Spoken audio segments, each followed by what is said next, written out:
It's really a pleasure for me to share this information with you, okay? After ending my duty here, today is my last day, tomorrow I'll fly back to Brazil.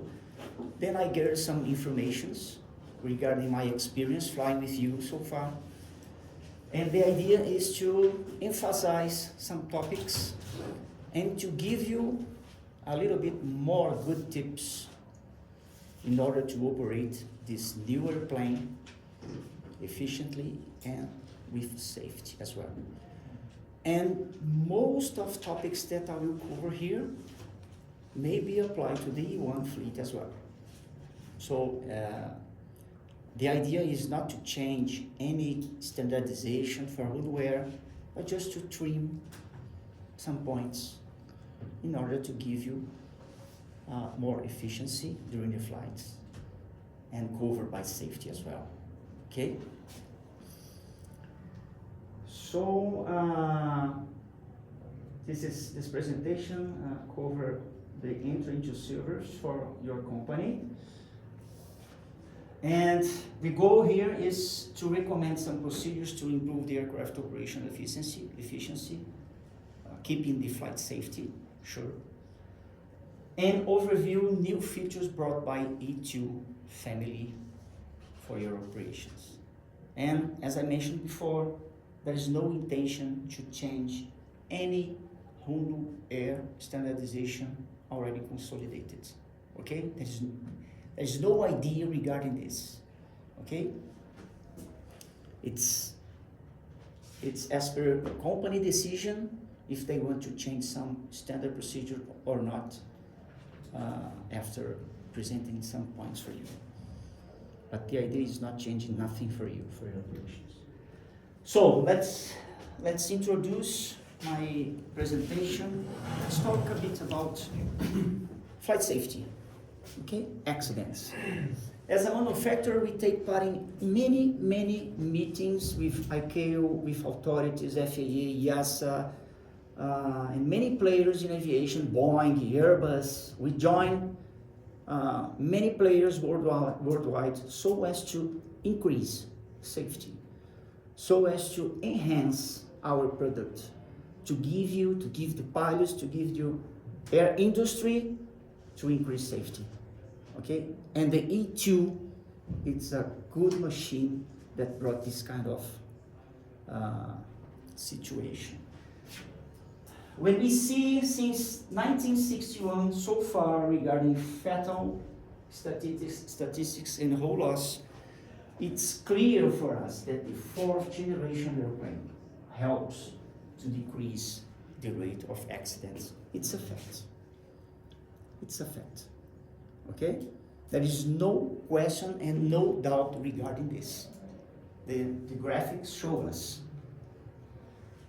E1 belongs to the fourth generation, and the E2 with pretty much improvement, it belongs to the fourth generation as well. Okay? Nowadays, not Embraer. Yeah, we have Embraer, but nowadays there is a fifth generation airplanes. The Praetor, for instance, it's a business jet made by Embraer. It's reaching the fifth generation airplanes, among others. But for the E-Jet family, E1 and E2, we are within the fourth generation airplanes.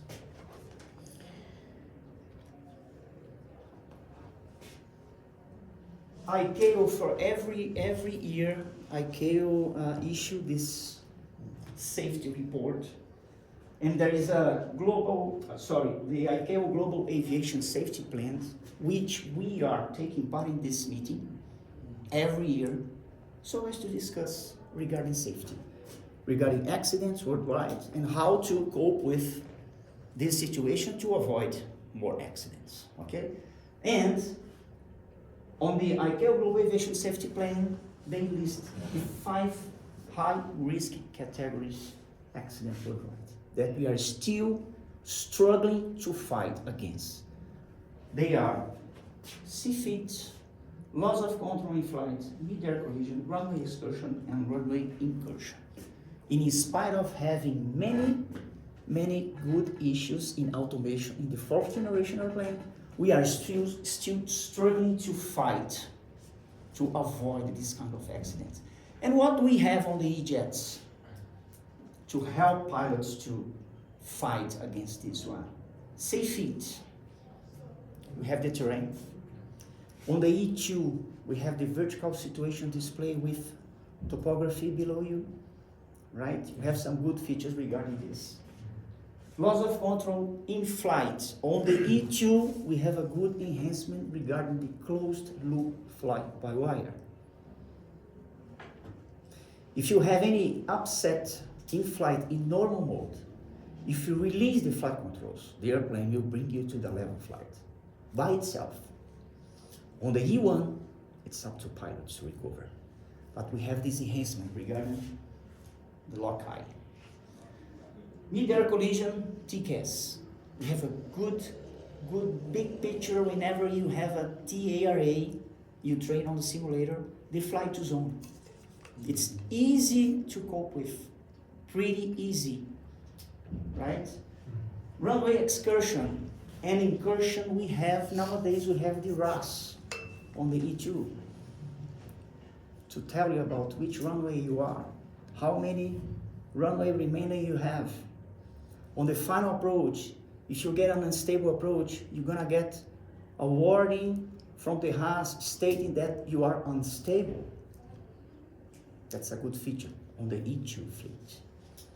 Okay, so these are, and among others, we have many others, but just to emphasize that we are working on it, on the 4th generation airplane, to help to reduce the accidents and incidents worldwide.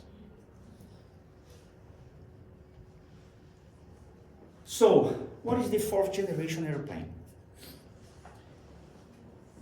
We have pilots and the airplane. Okay?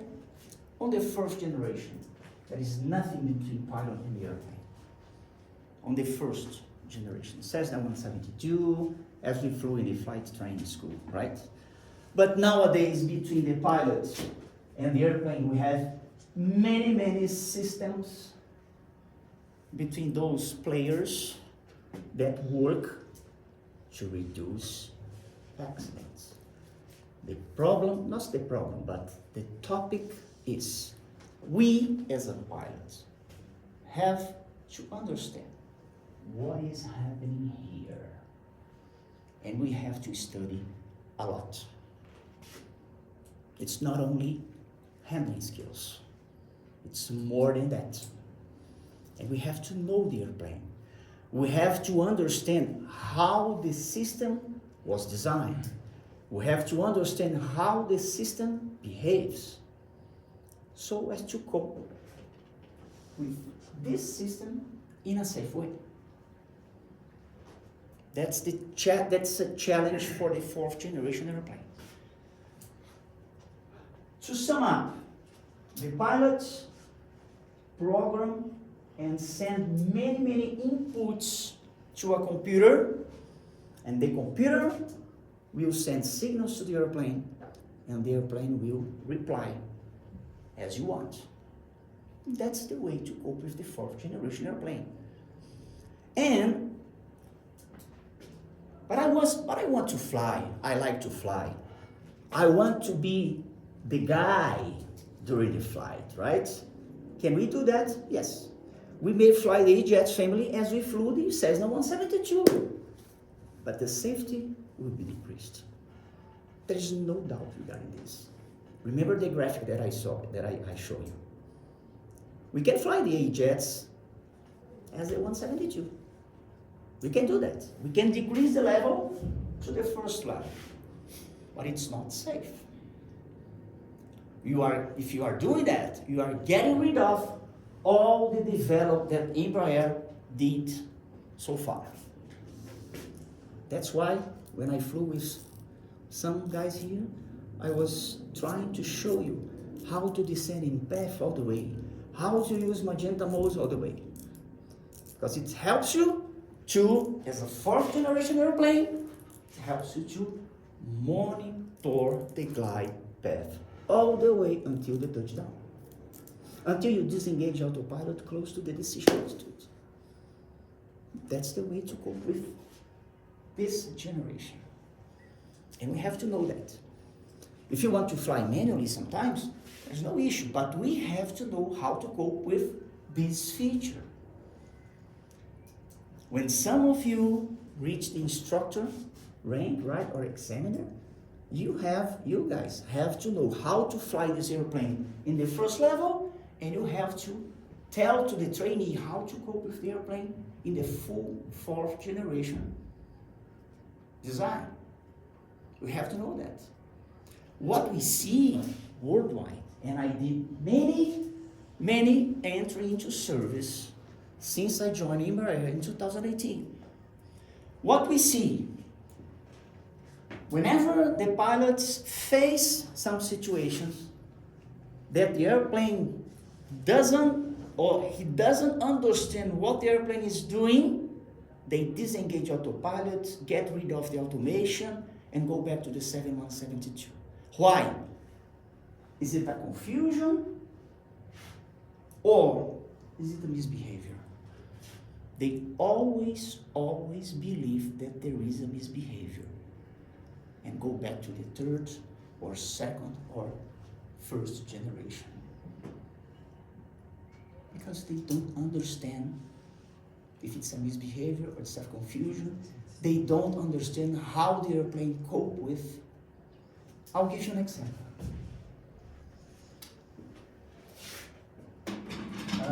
Here we have load 25, load 27, and the load 9 for the E2, right? On the load 25,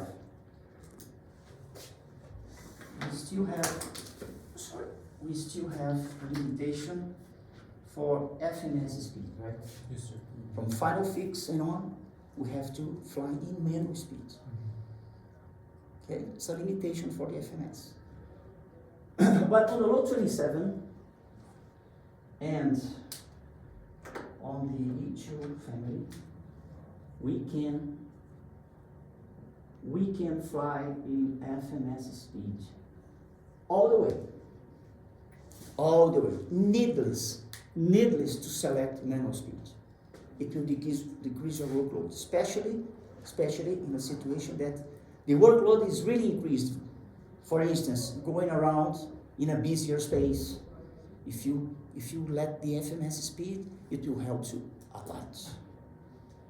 a lot, right? So imagine that we are, during the descent, during the start, we activate approach speed, and let's go back to the manual speed.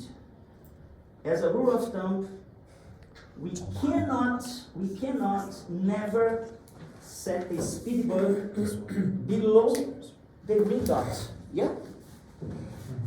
It's a rule of thumb, right? If I have to decelerate and to apply flaps, I have to, in a manual speed, I have to go to the green dot, X for flaps, wait for the green dot appears below the speed bug, and go to the green dot or to the fixed speed, but the rule of thumb is never flying below the green dot, correct? Correct. Am I correct? Yes, sir. Yes, sir. Okay? But now we have a load 27 and the jet family, and we are using FMS speed. Always FMS speed. Okay? Then we have a situation like that. This is the speed tape, okay? Green dot is here. And I activate approach speed, and the speed bug is in this position. It's good. And all of a sudden, the speed bug went here. Can it happen? In FMS speed. FMS speed. I mean FMS speed. Yes, it can happen if I give to the airplane the command, and in a certain moment, the speed bug goes below the green dot automatically. yeah, Can it happen? It can. Is it a misbehavior or is it normal? It's normal because of the fixed restraint of like speed constraint or something. Correct. That's correct. guys, there is some priorities regarding FMS speed. Okay? And the speed constraint in a waypoint has priority over the approach speed. So I activate approach speed, I'm with flap 0, but we have on the FMS database, we have a constraint of 180 knots on the final fix, for instance, on the initial approach fix. So when we are approaching the constraint, it goes to that constraint. Even if you already select the approach speed, what do I have to do? Ask for flaps to get the green dot below this point, below the FMS speed. It's just a kind of energy management of the airplane, but we have to understand how the system works, because we have a hierarchy regarding the speeds in FMS speed. I mentioned this situation because at the very beginning of the E2 operations, I went to enter into service in a bigger line, and the pilots started using manual speed. And we were trying to, but why are you using it? No, that's a misbehavior on the airplane. But which kind of misbehavior? The green dot, the speed bug goes to the green dot, goes below the green dot in some approaches here, and it's a misbehavior. They said, no, it's not a misbehavior, guys. Let's go to the FMS map. There is a hierarchy here. You don't know that. You have to know that. And let's cope with that. If you face a situation like this, remember that you have to ask for the next flag to bring dot below the FMS speed bug. You know what I mean? Just a matter of know the system and how to cope with the system in full automation. That's just an example for you, right? In fact, we have some misbehavior, okay? It's all of the misbehavior on the FMS are issued on the AC fog. Have you ever heard about AC fog? Aircraft configuration. Have you ever heard about it? It's a document issued by Embraer and Honeywell that lists all the misbehavior they found on the FMS software. And on the next load, that's why we have many different loads. We start on the E2 with load 7, got 7.5, then 9, and we have 11. On the load 11, they correct all the misbehavior on the load point 9.0. So as to correct the misbehavior, right? It's a computer. It has some glitches. And you better know some points regarding what are the misbehavior for the load 9.0. And we have the AC fog that bring all this information. Okay? But it's just an example that some operators sometimes they decide to degrade the automation because they don't understand the behavior. Okay? Just an example for you.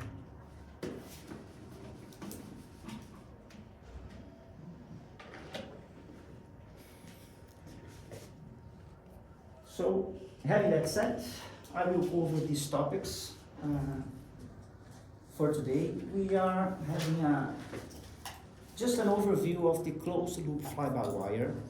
What is the philosophy? What is the design for the fly-by-wire of the airplane? Let's talk about the ePerf. For you, it's a new software, right, that you start to cope with. Let's talk about some good points regarding the ePerf. Let's talk about new generation FMS features and new features brought by the airplane.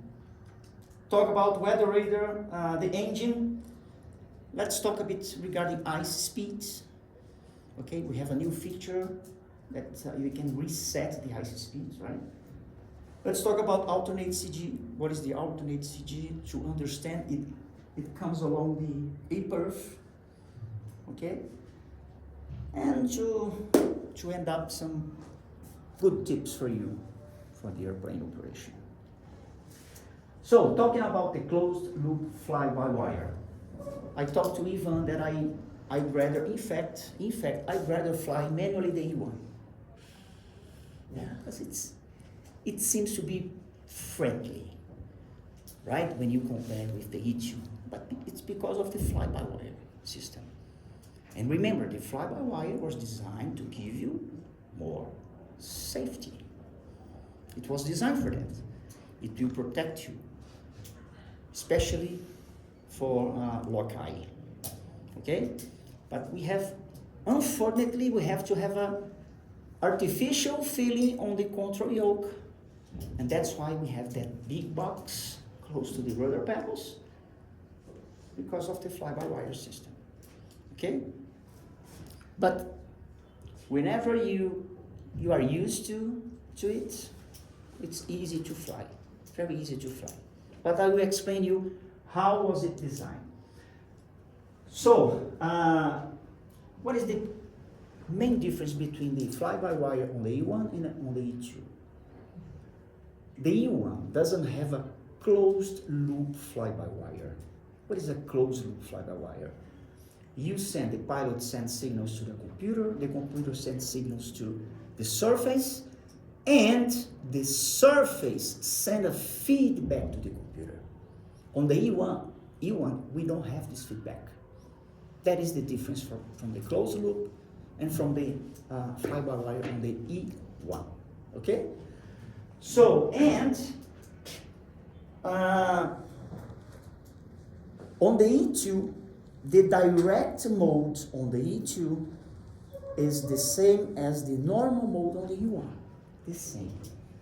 And on the E2, the normal mode, we have many, many other protections for the airplane. Okay? And the signals, let me go to the next one. So, this is the flight control computer. On the E1, it's flight control module, right? On the E2, it's called flight control computer. And with autopilot disengaged, okay, with autopilot off, what is happening? The pilot is sending signals via the control yoke, control column to the computer. The pilot sends signals from the speed brake as well, if you are using the speed brake. The pilot sends signals from the pitch train switch as well. All of these signals are sending to the flight control computer. And the flight control computer will command the surface, will give a feedback to the flight control computer again to start trimming the airplane or to start fly the airplane to protect you against any upset situation. That's why on the E2, everyone here flies the E2? No, you don't fly the E2? No, yeah, no. Okay. On the E2, when you start flying the E2, okay, with autopilot disengaged, if you play on the pitch trim switch, up or down, and you see on the pitch trim indication, nothing will happen. Nothing. You won't see the pitch trim running up or down. You won't see. On the E1, you're going to see. When you press the pitch trim switch, you're going to see immediately the pitch trim indication running for you, right? Up or down. On the E1, you won't see. You won't see. Why? You are sending only signals to the flight control computer. Only signals. Telling him, okay, I want to pitch down or pitch up the airplane. You know what I mean? If you go to direct mode on the E2, direct mode, now you're gonna see the same as you see on the E1. Because you are on this situation, whenever you play with the pitch trim, you are sending signals direct to the HS control unit to move the surface. On the E2, on the normal mode, when you do that, we are not sending signals direct to the HS control unit. HS is horizontal stabilizer control unit. Okay? That's the difference. So, whenever you are flying manually on E2, whenever you push or pull the control yoke, you are sending signals to the computer. Whenever you play with the pitch trim, you are also sending signals to the computer so as to trim the airplane. And The airplane receive the airplane. No, sorry. The computer receives signals from the speed bug that you selected. All this information are sending to the computer to send signals to the control to the surfaces to trim the airplane. Okay? Understood so far? Understood? Let's talk about pitch. Some pilots ask me, so it's pretty hard to control this airplane during the final approach. I'm trying to pitch the airplane and nothing happens. It takes a while. It takes a while because all of that process that I told you is taking place. Okay? So this airplane, the design, the controller is speed stability. What is speed stability? The fly-by-wire will always trim the airplane to keep the certain speed that you selected. I'll give you an example. Imagine that you are in a level flight with, I'd say 250 knots, okay, 10,000 feet. And you dive the airplane. Disengage autopilot and you dive the airplane. And you accelerate until 310, close to the VMO. Okay? And you release the flight controls. Release. The airplane will pitch up to go back to 250. To go back to 250. Because it's a speed stability design. Okay?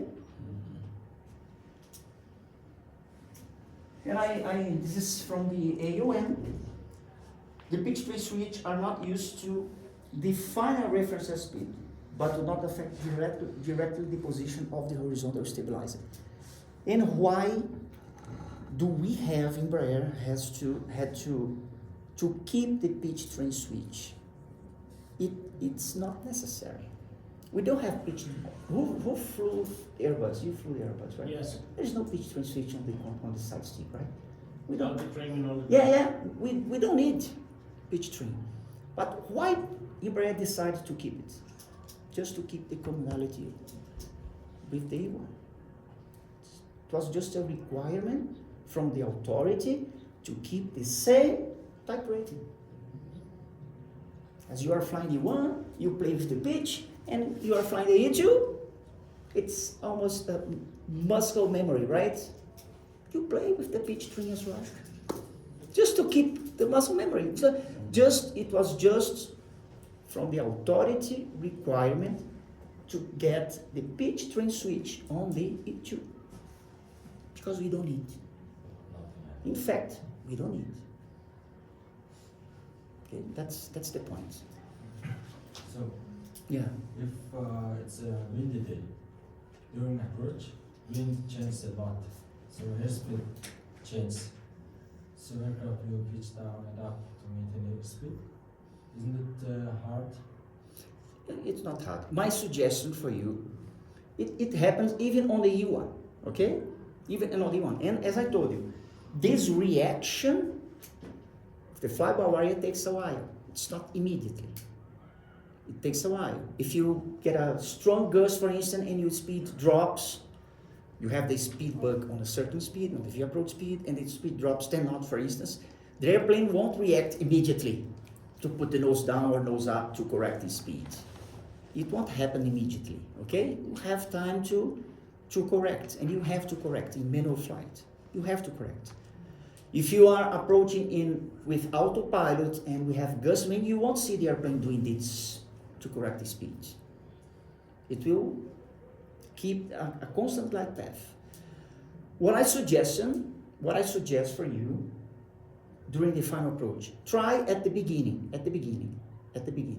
just to feel the airplane. Try to disengage autopilot after full configured. Landing gear down, flaps 5 are full, and V-approach. Then you deselect the autopilot. And afterwards, you can try to do as you did. Disengage autopilot the day before yesterday, remember? Yeah. On the final approach with flap 1, Yeah. and you play with the airplane, putting the landing gear down, putting the flaps down so as to cope with the fly-by-wire system. But you did very well. But at the beginning, wait for the full configuration, establish on the full configuration to disengage autopilot and feel. Okay, it's an artificial feeling. We have to do that. There's no way to to improve. We are trying to improve more to keep the same feeling as the E1, but so far, that's what we have. Any questions regarding the fly-by-wire? No. Understood? And please, if you have any question, just raise your hand and interrupt me. No issue regarding this. So, ePerf. In my opinion, it was the greatest improvement for Honeywell. Since you start flying the E1, we have Embraer has an office in China, and they are watching your operation, right? And they found a really, really huge degradation in the engines because we are using only takeoff on vertical here. We don't have the ePerf, right? Only papers, and we are using only takeoff one for takeoff unnecessarily.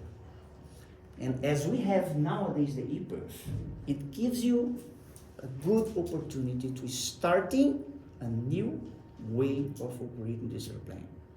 Because we can, even with the E1, use the ePerf on the E1 as well, in the optimal configuration for engines and for flaps, to save engine life.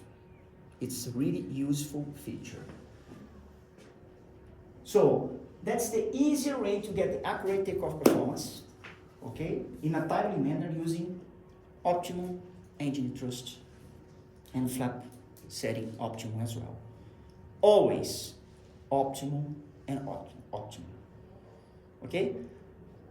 I don't remember who was, but someone asked me, so if the ePerf gave me the takeoff 3 flex 20, may I try to get takeoff 2 no flex to see if it will be the same anyone? But needless to do that. We have the software calculated for you in a fast way. Needless to go to the takeoff 2 no flex, takeoff 3, needless to do that. Just follow the outcomes that the ePerf gives you. That's the easiest way to operate. The easiest way. Just to set the correct inputs, set the takeoff performance, the thrust rate in optimal, flaps in optimal, and that's it. And get the outcomes, insert on the perf on the TRS page. Problem solved. Needless to think about some arrangements between takeoff 2, flex, takeoff 3, no flex. Needless to do that. We have a lot of engineers working on it to give you the best way to calculate the performance. You know what I mean? So just follow the outcomes. Yeah, the software was developed to save engine life by choosing directed takeoff and flex takeoff options as much as possible, whilst keep the certified engine out procedure. Okay. There's the easiest way to assess the maximum landing weight through dispatch landing page. We're gonna talk about this.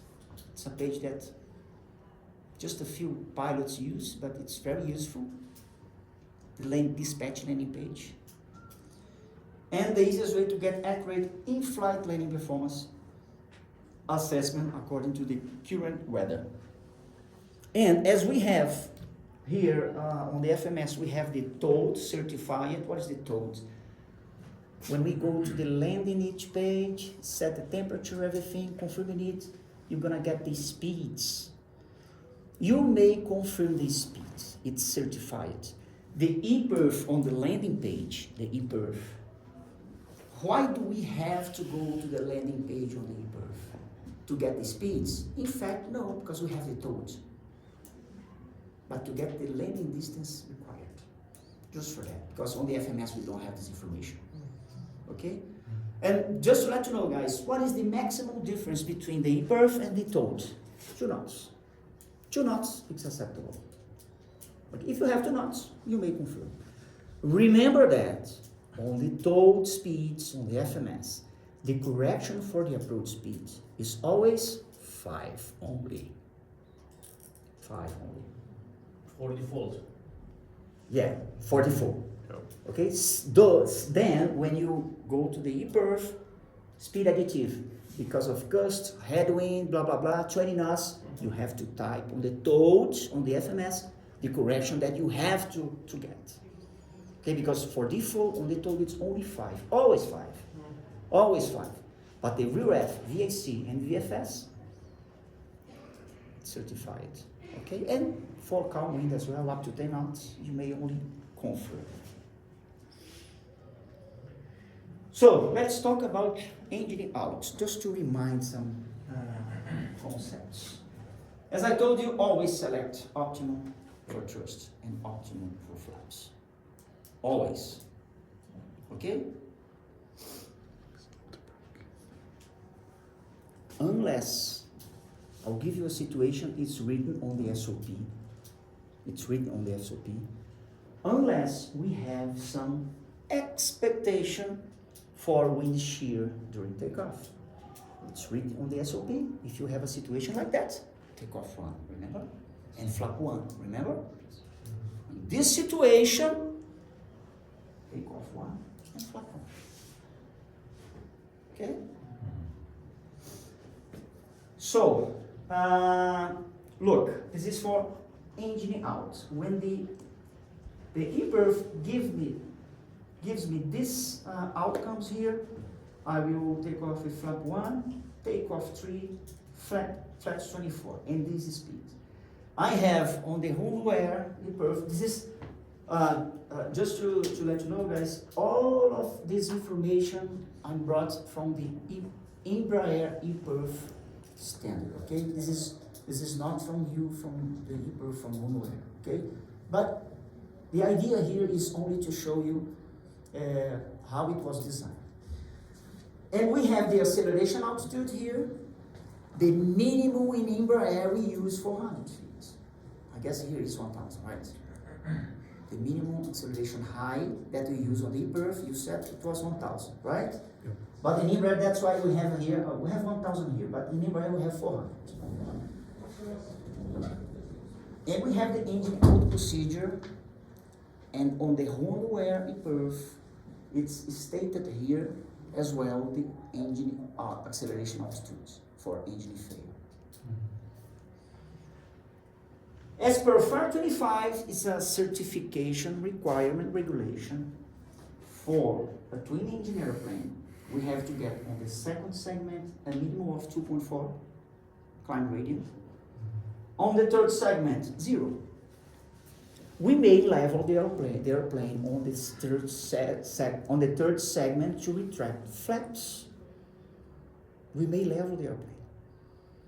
If we get rate of climb at 0 to retract flaps, you are protected from the engine out profile. So there is no reason to be afraid of in a normal situation that I have the 2 engines running for me to level the airplane to retract flaps.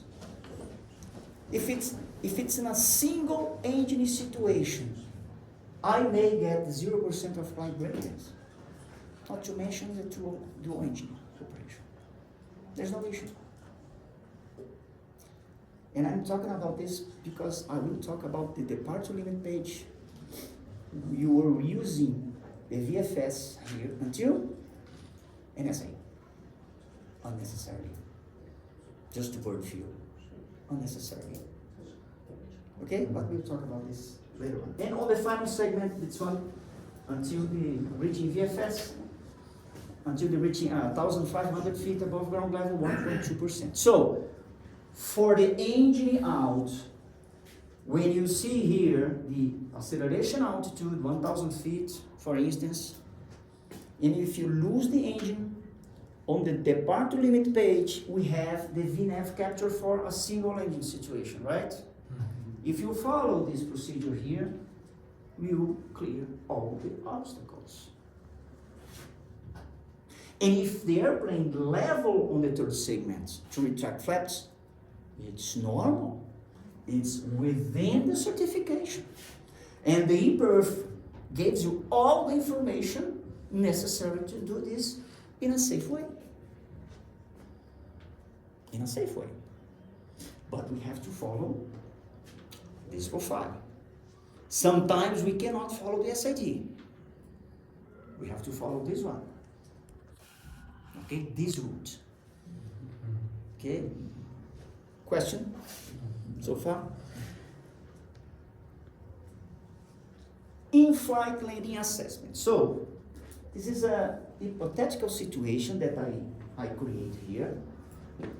We are going to an airport. We have an OTAN. Do you know this airport, Ivan? Which one? Hotel Tango Golf Whiskey? Songway. Somewhere. So, there is an OTAN. The runway length is 1,700. Okay? That's the situation. So, we calculate the landing performance. We are in flight. Before briefing, we calculate to insert on the FMS. To compare the FMS speeds, I confirm the speeds there, and I got this information regarding the landing distance. So as I have 1,700, maximum brakes landing distance is 1241. We are good to go. Okay? And one question. Can I use low for the auto brake? The ePerf shows me this information regarding landing distance. Can I use low? Yeah. Yes, I can use low. What this information tells me? If you let the auto braking low until a complete stop, you're going to overshoot the runway. But we won't do that. We may elect to use low, and after touchdown, I assume the brakes. Keep in mind that the maximum on brake is 1241. I have around 500 meters, right, available for me. Okay? We have some airplanes in Embraer that are delivered without auto brake. Without auto brake. That's why you may use low, medium, high. It's up to you. Okay? Just to have an idea, because sometimes I saw some pilots, no, we cannot use auto braking low. No, you can use auto braking low. You can use it. But remember that you have to, in a certain point, you have to press the brakes to stop the airplane. Right? And the same situation, the same airport, the same conditions. Oh, yeah. This is the approach plate for Sunwing. Okay? I'll ask you a question.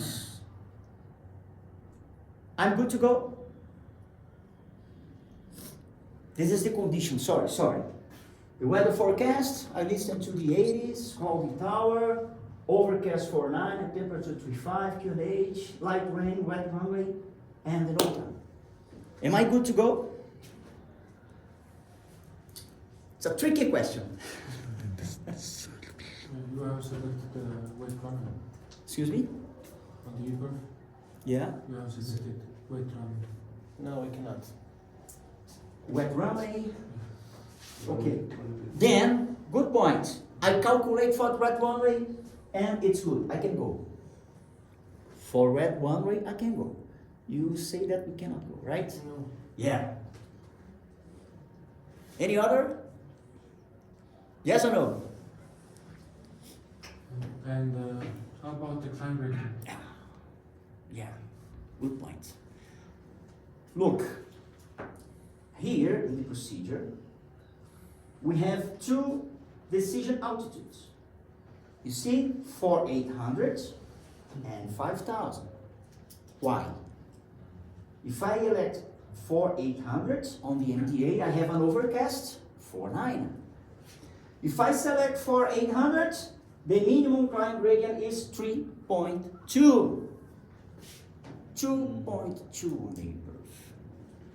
I cannot go because of climb gradient for single engine approach in case of a go around because of the mountains. I'm in flight. I have to go back to the origin or go to the alternate because I cannot do this procedure. We have a ceiling of 49. We won't be able to get the visual with the run.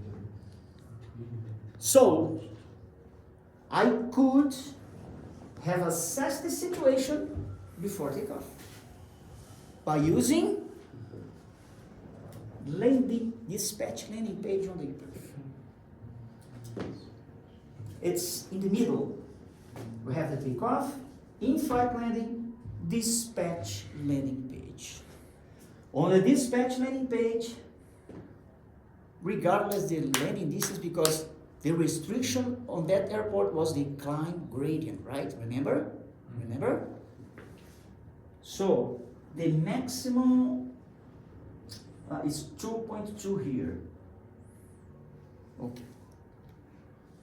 And here, when I go to the dispatch landing, I can set the requirement for the go around 3.2, minimum climb, gradient climb is 3.2, the same condition, and it gives me the maximum landing weight that I can dispatch the airplane to go to that airport to comply with the minimum go around climb gradient stated on the plate. So, having that said, I say that, okay, maximum landing weight on this airport is for that condition, right? If it's in visual condition, no problem.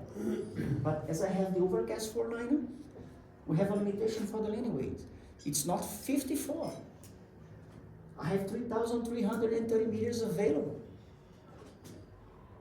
Now, full runway available.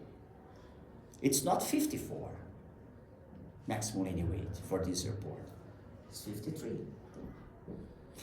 If you select, you have an expectation to get ice condition, you may select ice condition, yes, and the maximum landing weight will be decreased.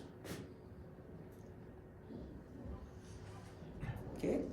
So, it's an important tool to be used whenever you have to go here to an airport surrounded by mountains, short runways, right? Ice condition. Remember that. Remember this page. It's good for the dispatch guys and it's good for you pilots during the briefing to have a quick assessment. Okay?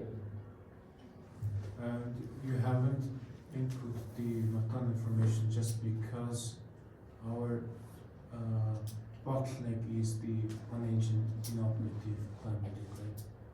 You could also enter the Macan and this is 1,700 meters, and you will still get 53 tons because of the climatic, right? Yeah. Okay. Yeah. Okay? Questions? Understood?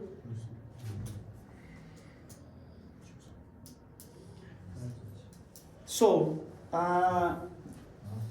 as a suggestion for you, okay, it's not written on the SOP, on the Embraer SOP, because we have some operators that doesn't have Embraer, right?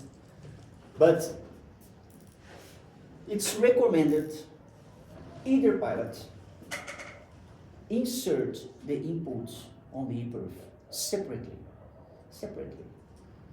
Don't ask to the other pilot, what is the temperature? Where's the wind? No, don't do that. Take the flight plan wind. Get all the inputs separately. Okay?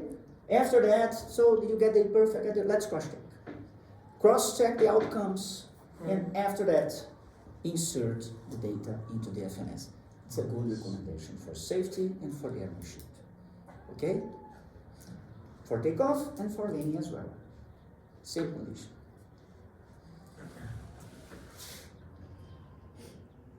So, Sir, I Yeah. have one question. sure, so. You explained about how to just take off 1 and 2 and 3, right? What about the climb 1 and 2? Climb 1 and 2. I heard that you recommend to use climb 2 anyway, all the times to save the engine life. But what about the fuel cost? Yeah, Climb 1 is... I will talk about this on this topic, okay? Okay. We are discussing regarding climb 1 and climb 2. I'll answer your question. So, let's talk about some new features on the FMS and new features on the airplane as well, okay? Regarding cost index, on the Perfinite page, third page of the Perfinite page, we have the speeds. The default, whenever you power up the airplane, is cost index default. You're gonna see a page like this, okay? Cost index. Is it possible to use cost index? Yeah, it's possible. But the company, it's not a pilot discretion number. Because the company has to calculate this number for you, this figure for the pilots. It must be issued on the flight plan. And what are the topics that we have to consider? Many topics. Fuel costs, pilot's costs, engineer costs, maintenance costs, fuel tankering, many topics that must be covered, that must be calculated by the engineers to get you the best cost index on the flight plan.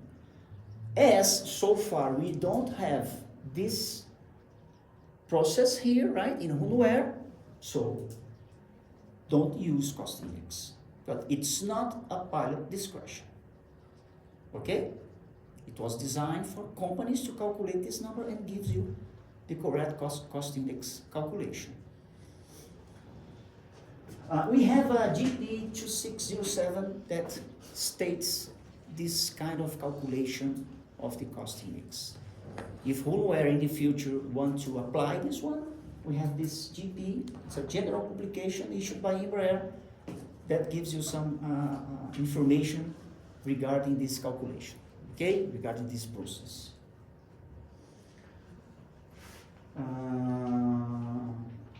Yeah.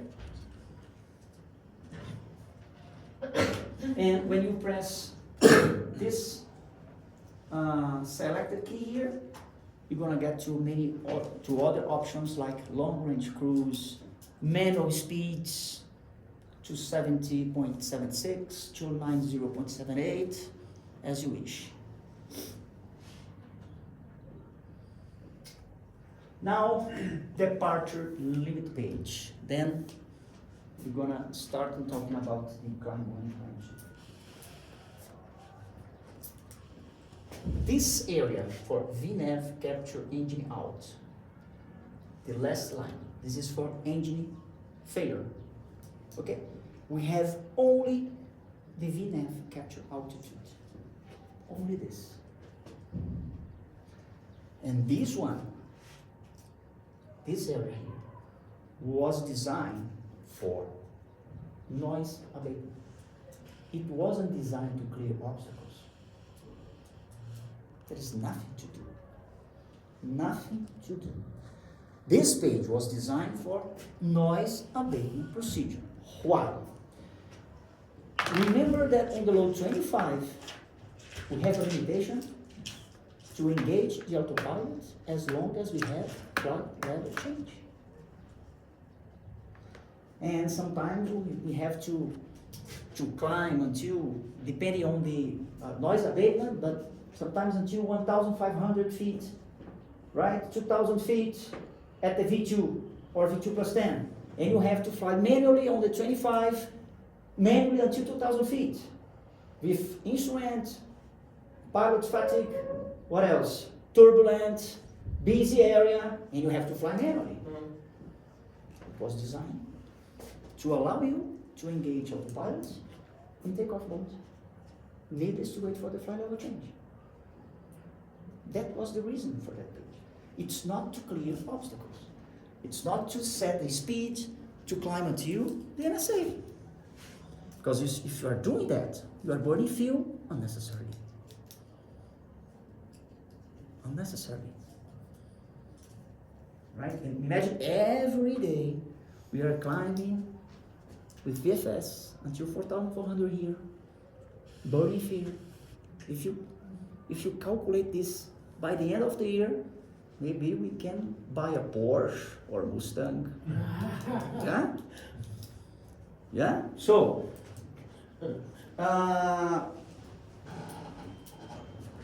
any question regarding this page?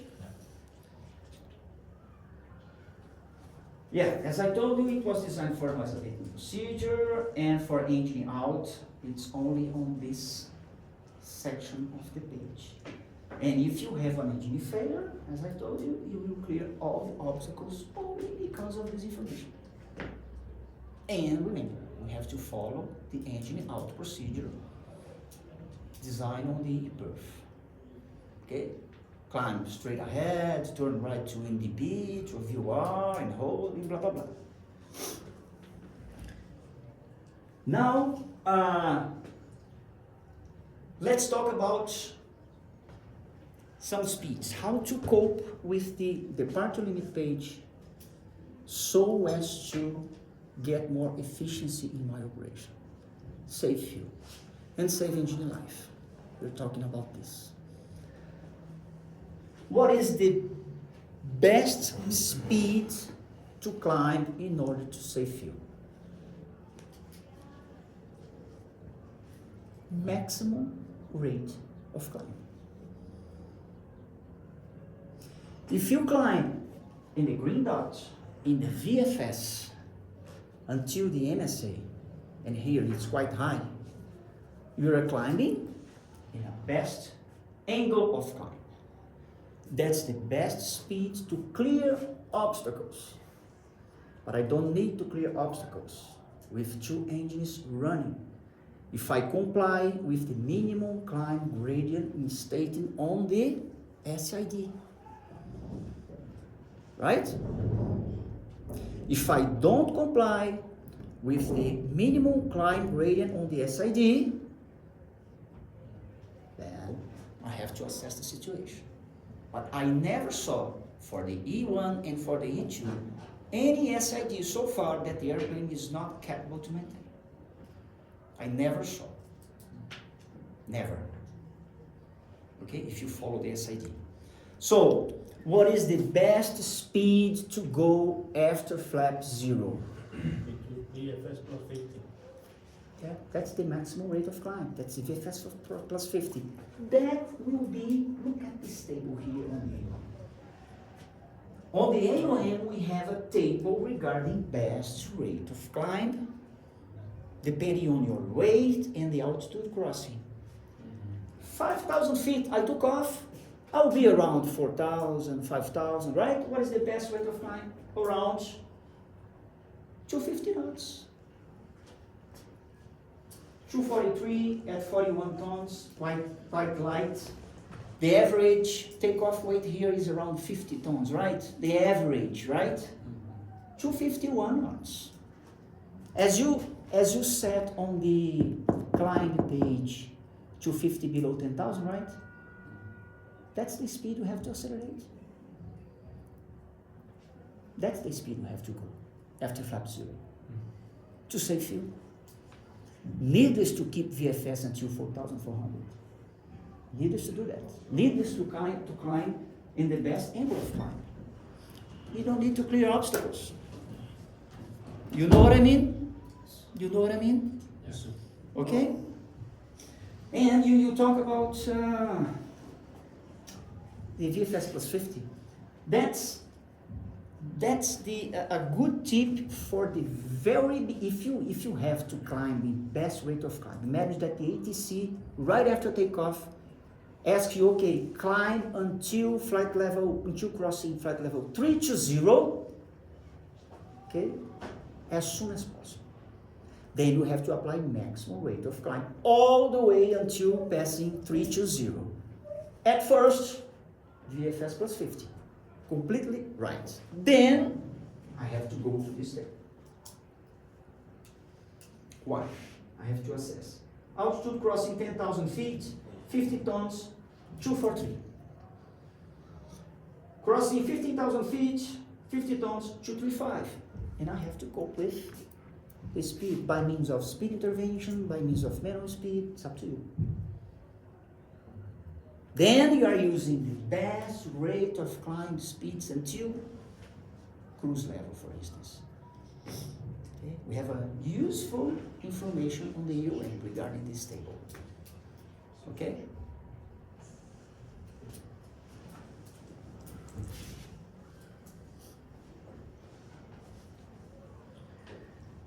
So let's take a look on the performance. Okay, on the E1 we have the same tables, this is for the E2, okay, your airplane.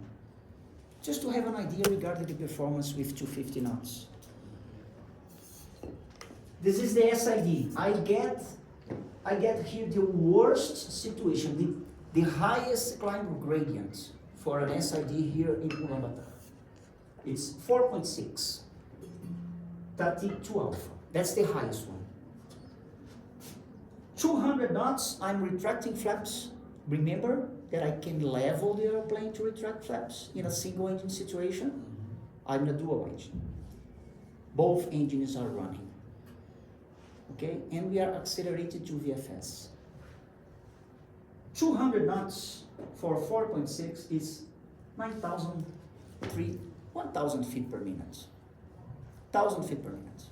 Okay? With 250 knots, to comply with the minimum climb gradient, I need 1,200 feet per minute. Let's go to the table.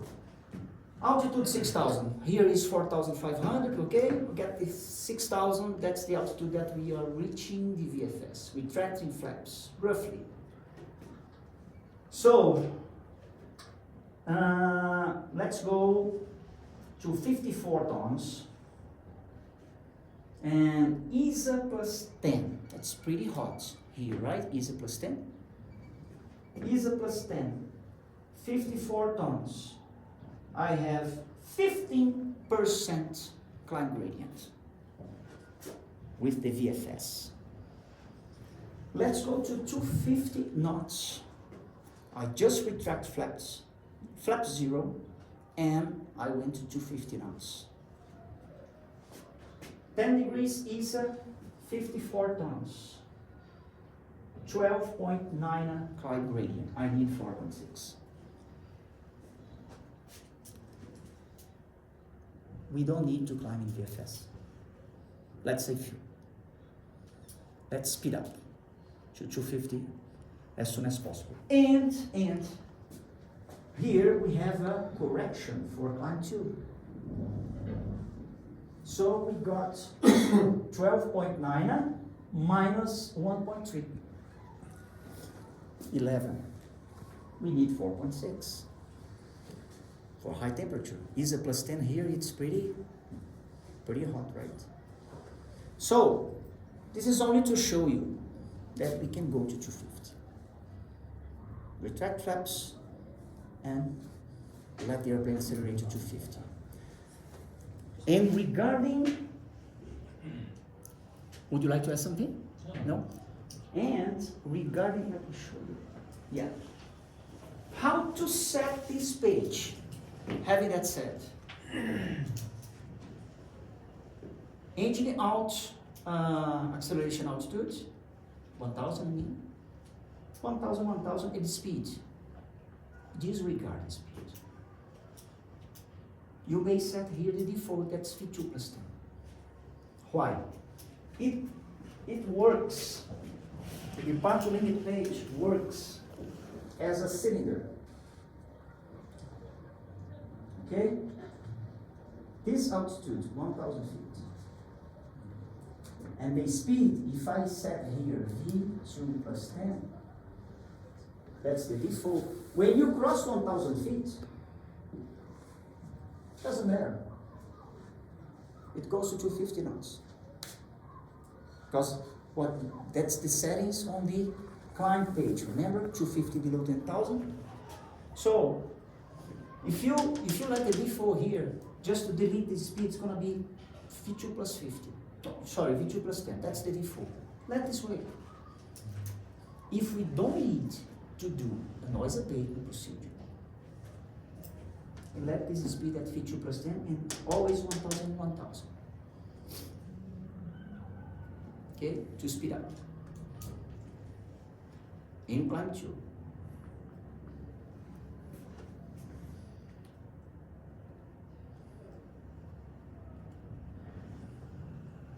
Now let's talk about the go-around limits.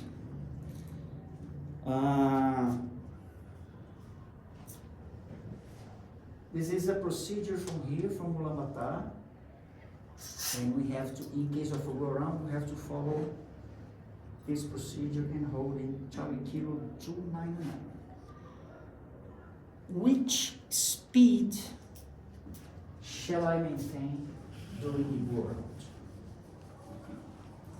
What is your suggestion? It's not written only by SOP as well, but we have to talk about some concepts regarding the speeds. Okay? Maximal rate of climb is to save fuel. And to save fuel and to fly further. Okay?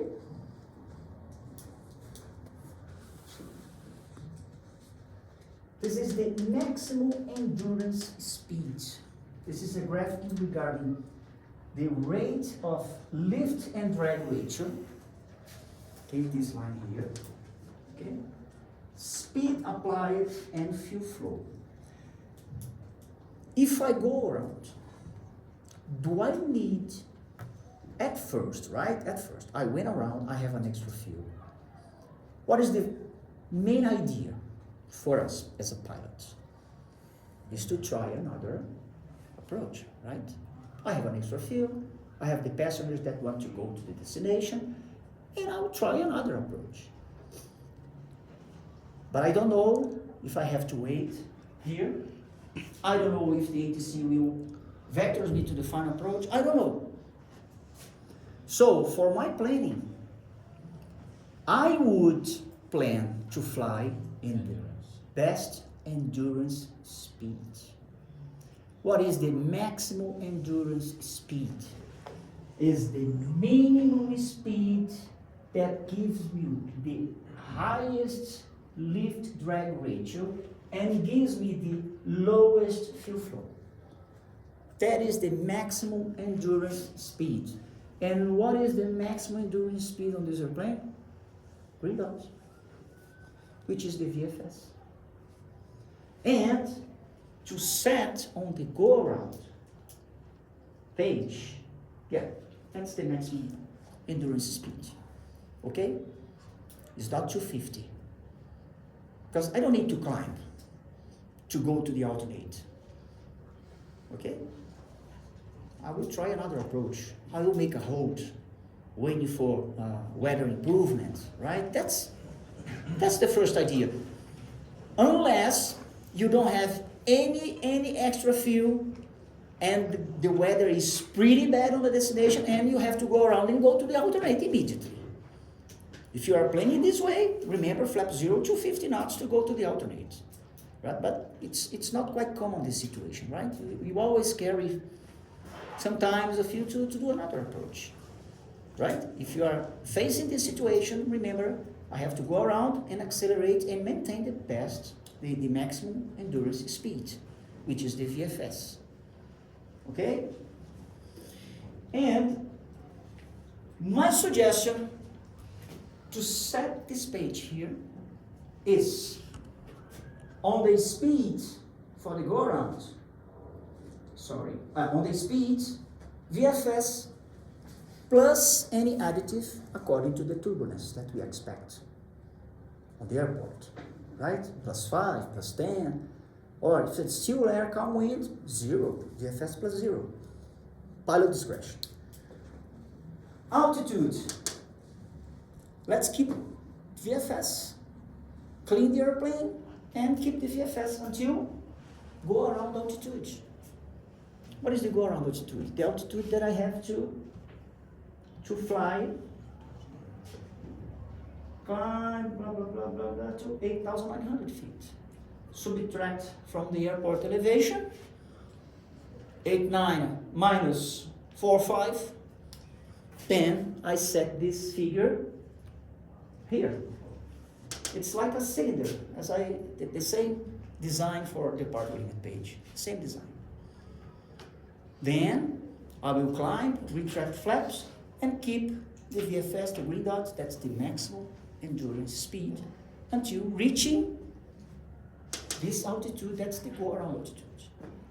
And the MSA, go around altitude, you follow the go around profile.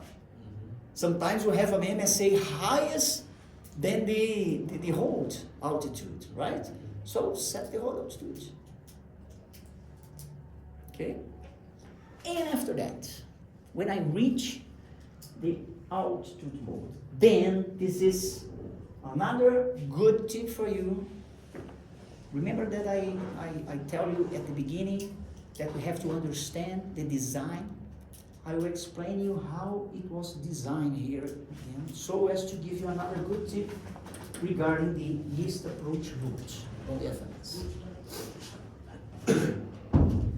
When let me ask a question, just a tricky question. Go around, this is 800 feet. Okay? Then we retract flaps, we are here, with flap 0, and at VFS.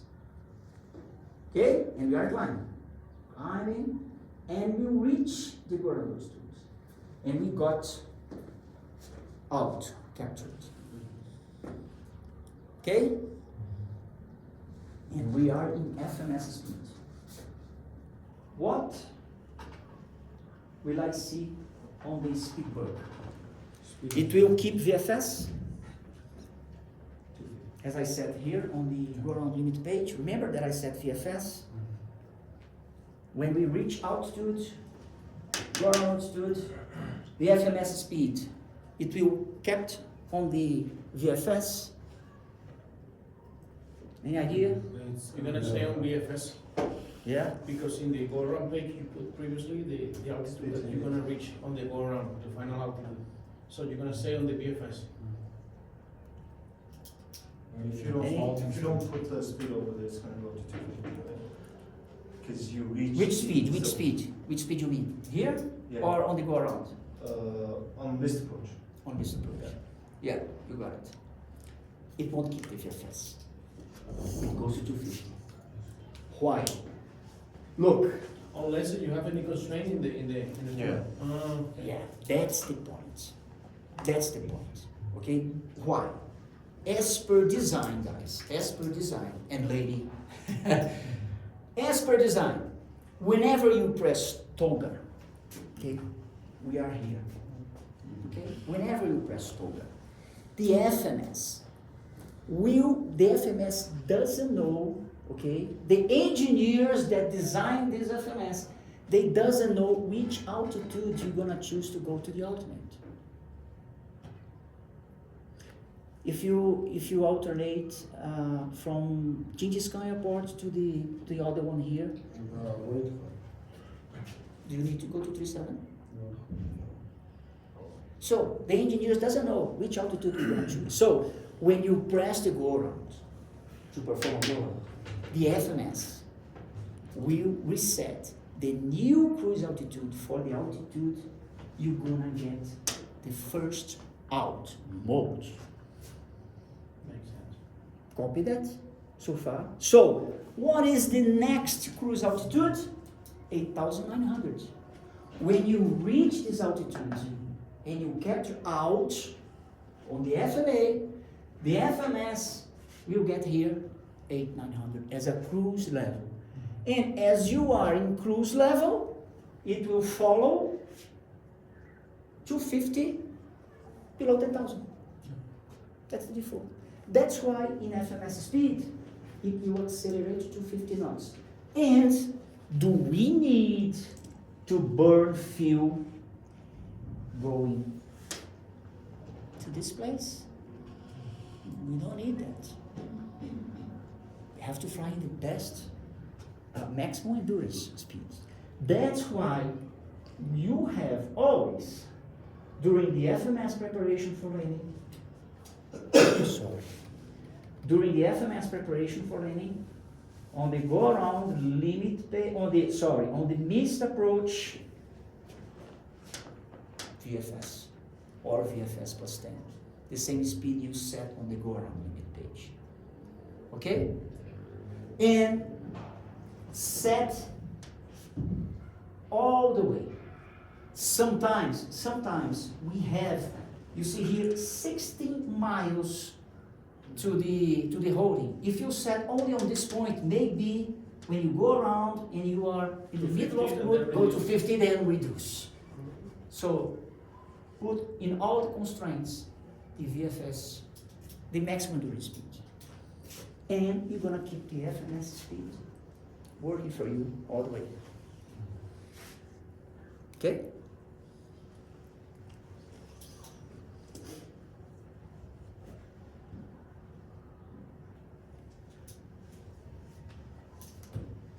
So, I put here just some priorities for the FMS regarding the FMS speed. Okay? Climb, cruise, and descent speed according to the preferred page. Departure and go around speed according to the departure and go around limit page. The FMS will retrieve this information and will send signals to keep this speed. Remember this tricky on the go around limit page that I've just mentioned. Waypoint constraints according to the navigation database or pilot inputs. Sometimes the pilot play type some speed constraints. It has priority. And the last one is the speed intervention as well. Did you play with speed intervention with me? Yes, we did. Yeah, I show you, right? Yeah. I guess I don't show. Did I show you speed intervention? And we have some good points regarding the speed intervention. I will discuss.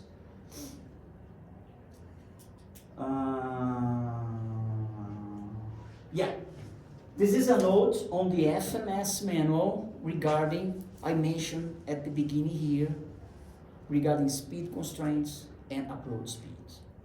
If you have a speed constraint ahead, below the green dot, it will follow the speed constraints.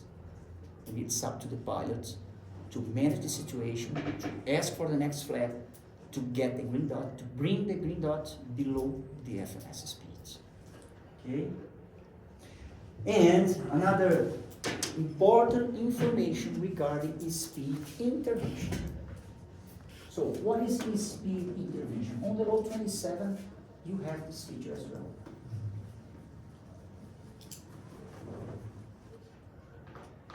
Speed intervention is like a manual speed. They are the same speed intervention. For those who are flying the E1 load 27, have you ever used speed intervention? Never. Never. Okay.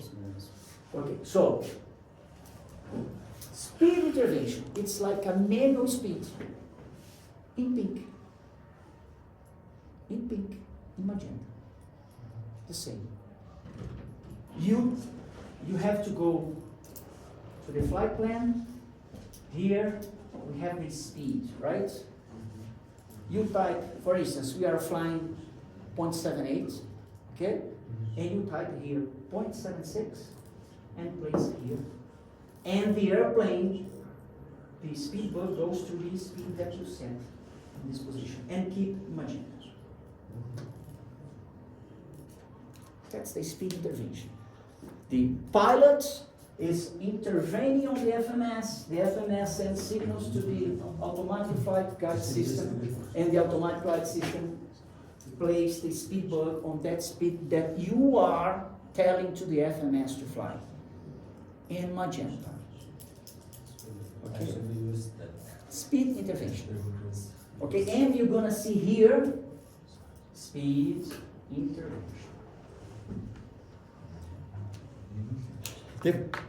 But we have to pay attention in some behavior regarding speed intervention. First one, and really important, it's written here. If you are using speed intervention, okay, we are descending in speed intervention and we are crossing the crossover altitude. What is the crossover altitude? 29. When you change from Mach to indicated airspeed. 290. It's a must to change the speed intervention to indicated airspeed so as not to get a high speed situation. Okay? Okay, it's really important. Remember, if I'm using 0.78 at a speed intervention, 0.79, and I cross the crossover altitude, that's going to be around 30,000 feet, 28.9, it's around that. But whenever you see on the speed indication changing to indicator airspeed, we have to go here and type 280 knots, 290 knots, 270, as you wish, so as to avoid any overspeed. It's the same situation as manual, the same situation. What about the default value? Excuse me? What about the default value of the speed of the Mach? Let's say we set max speed on the speed intervention, and it goes to indicator speed. Yeah. We didn't set any indicator speed. Is there any default value? And if we miss For it- indicator speed, it depends on the situation. I'll give you an example, okay?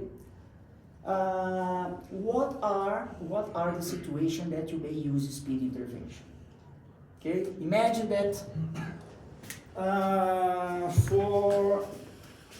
for any reason, okay, for instance, I am a pilot that like that much flight level change. I love flight level change. I'm addicted to flight level change, magenta. Okay? And imagine that we are in a situation during the descent that the ATC, this is your descent profile planning, the airplane is here, descend as you wish, and the ATC asks you to maintain this level. And you are keeping high, and you need to descend. And the ATC, okay, clear to descend to this point. Flight level change, speed intervention, I plan my descent with 0.76, speed intervention 0.79, and the airplane will put those down. When we capture the path, I'll go back to the normal speed, 0.76 again. Then I play with flight level change, speed intervention, and I play with the pitch of the airplane to try to get the path again. It's a situation that you may use. You may use manual speed as well. Accelerate to 0.79 in manual speed to put the nose down and go straight to the path. Another way to use speed intervention in cruise level, 0.78, you get some turbulence. To reduce to 0.76, speed intervention, 0.76, and you reduce 0.76 and you're gonna get FMS speed. Another way. I'll give you a good tip regarding the top of descent. You may use speed intervention. I told you, right? To help you to decelerate before top of descent. We're gonna talk about this. It's up to you. But we have to pay attention for the crossover altitude crossing. When I cross here, in this situation that I mentioned, when I cross the crossover altitude, and I need to get the path, sometimes 300 knots. 300 knots indicating airspeed to keep the nose down, to get the path. It's another example. I plan with 270 knots, 0.76, but I get here speed intervention 300 to get the path. And as soon as I get the path, I switch back to the planned speed on the perfect page, 270, 280, it's up to you. Okay? Understood? And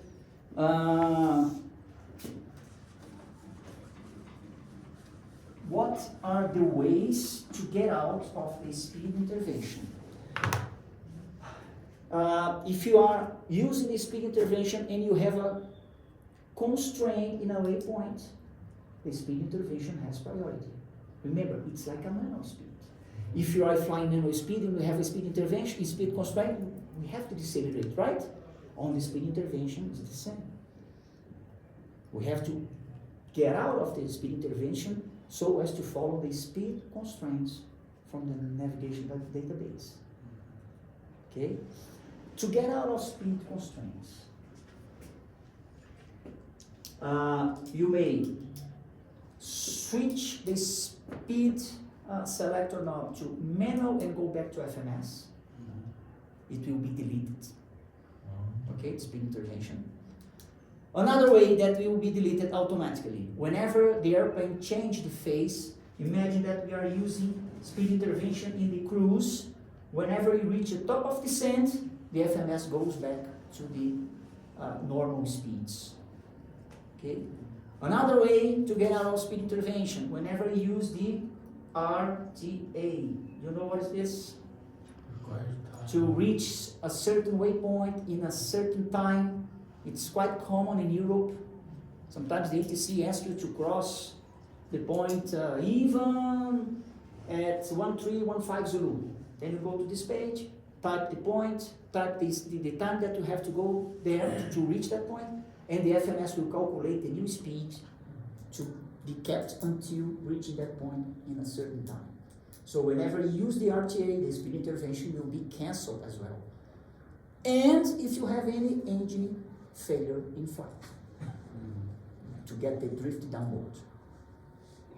Okay?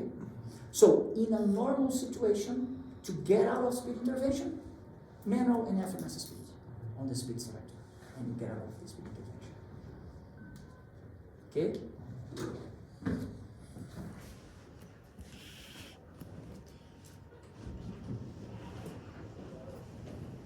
Yeah, and whenever the speed intervention is cancelled, we're gonna get a scratch pad message, speed intervention cancelled. So as to advise you that you cancel, or the airplane cancel the speed intervention.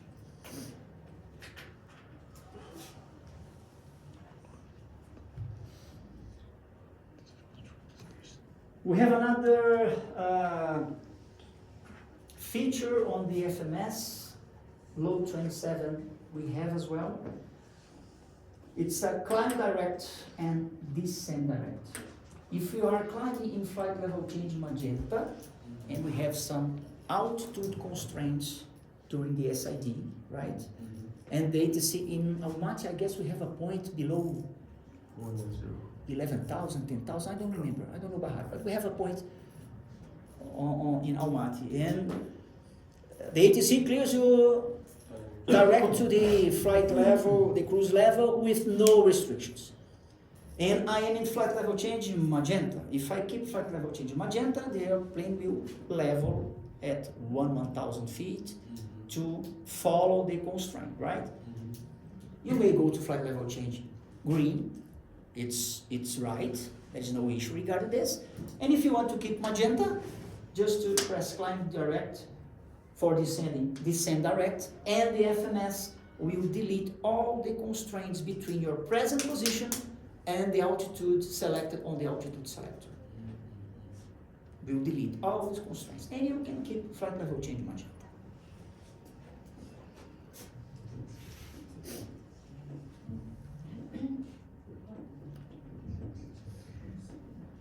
For the descent planning, this page, descent forecast, is really, really useful on this airplane, especially to save fuel, right? Especially if you have tailwinds. Okay? and if you have any icing forecast during the descent.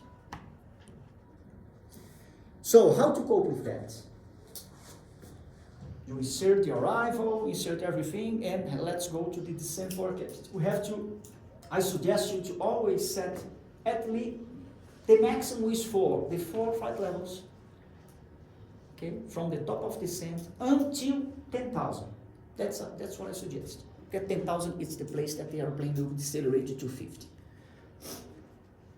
10,000 and 3 other flight levels, okay? How can I get this information? You have the foreflight and you have the cross section, right? You may cope with this information here regarding the flight levels that we're gonna cross. We have the wind information here. And we have the icing region here as well on the descent forecast, on the cross section. Then you may type the winds according to this information and the anti-ice, the block, the top of the ice condition and the bottom of ice condition. For instance, here we have around flight level 200 until 10,000. So 200/10,000 feet.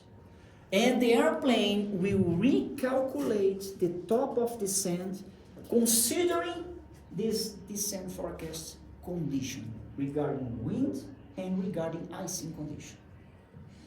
If you have tailwind, the top of the descent will be bring a little bit before. If you have headwind, the top of the descent will be a little bit after the initial top of descent, so as to help you to perform an off-idle optimum descent profile, and you're gonna save fuel. Another way, this is an excerpt from the Porter OSP. They have from the top of descent on the flight plan, they set winds for 4 flight levels. I don't know if it's possible here from your provider, I don't know, but it's another idea as well. From the top of descent, I suggest you to select the predictable arrival on the flight plan, you know. So, Nyawati. Maybe most of the time the runway is there, I don't know by heart, the runway in Almaty. But anyway, put on the flight plan the arrival. And doing that, you're gonna see on the waypoints of the arrival the winds. It's really useful as well. Or you may use the cross-section chart from the ePerf, foreflight.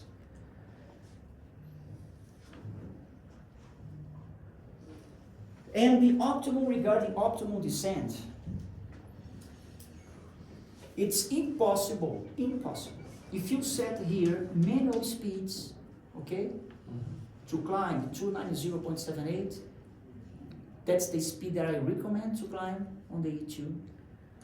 Cruise, according to the flight plan, 0.78, optimum, long range cruise. And descent, for the beginning, I suggest you to set 270.76.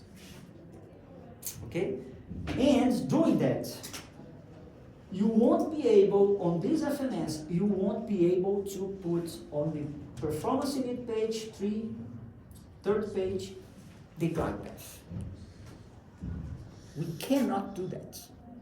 Remember that on the road 27, 25 as well, we may set 270.76, 3.5.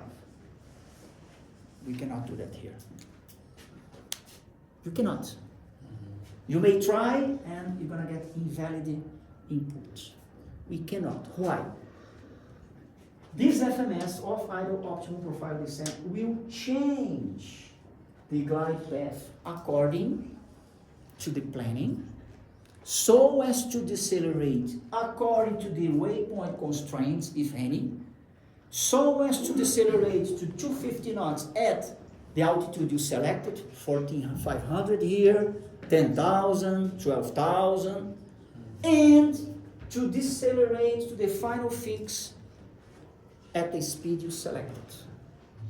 So the path will change automatically. That's why it's impossible to set a glide path here. Impossible. You won't be able to. There is only one way to set any glide path. If you want to use the idle descent table on the KRH, right? Then you have to go to the waypoint on the flight plan, you did that, right? And set a glide path, okay? Doing that, you are getting rid of all this feature. And it was designed to help you, and it works. It works. It works pretty well. The last flight we did, I did with Geyser. I suggest you, Geyser, only type the speed that you want to reach on the initial approach fix, right?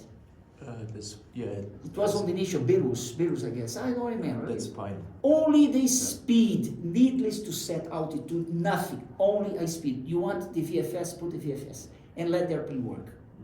Yeah, it works well. It works pretty well. In path mode all the way until the initial approach fix.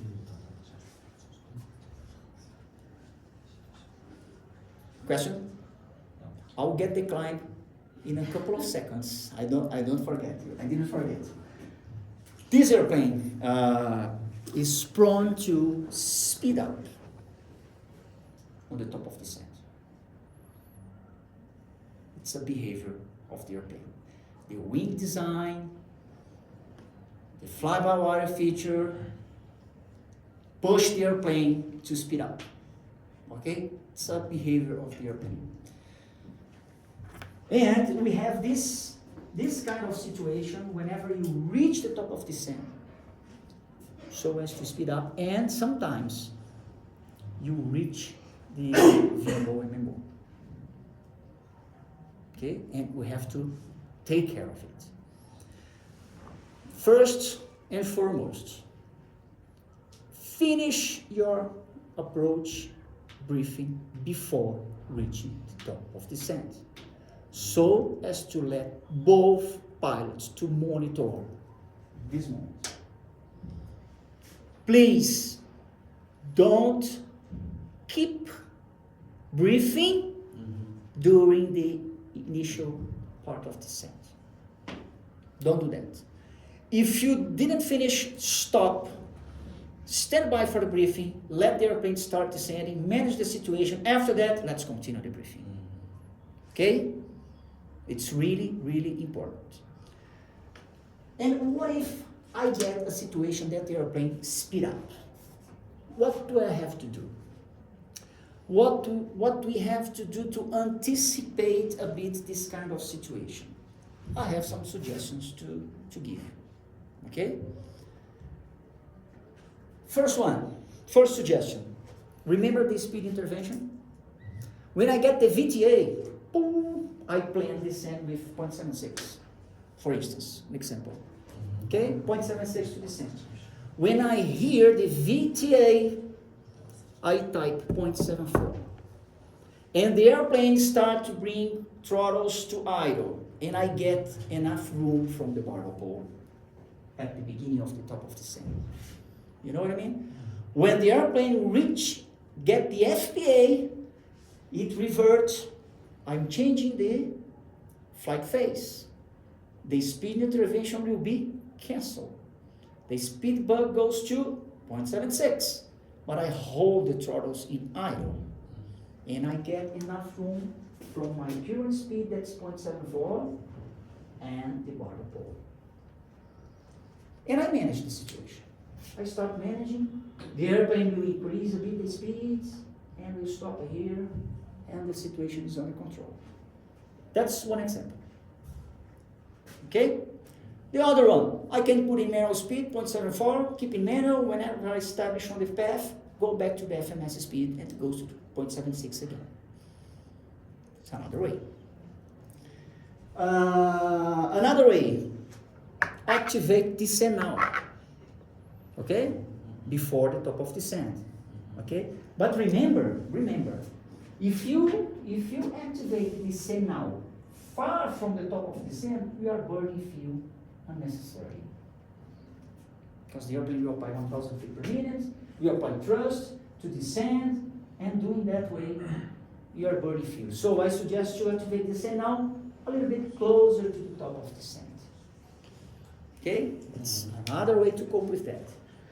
And Antonio, if I did all of this suggestion that you mentioned and the airplane start to speed up, what can I do to correct? I have to react. I have to react, right? I'm the pilot. What can I do? Fly level change. Why? The airplane will put nose up.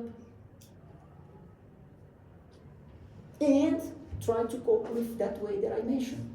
Use speed intervention to put the nose down to try to capture the new path ahead. It's another way. Instead of using speed brake at 35,000 feet, doesn't make sense. Okay? It's a suggestion to correct this kind of situation. Any questions so far?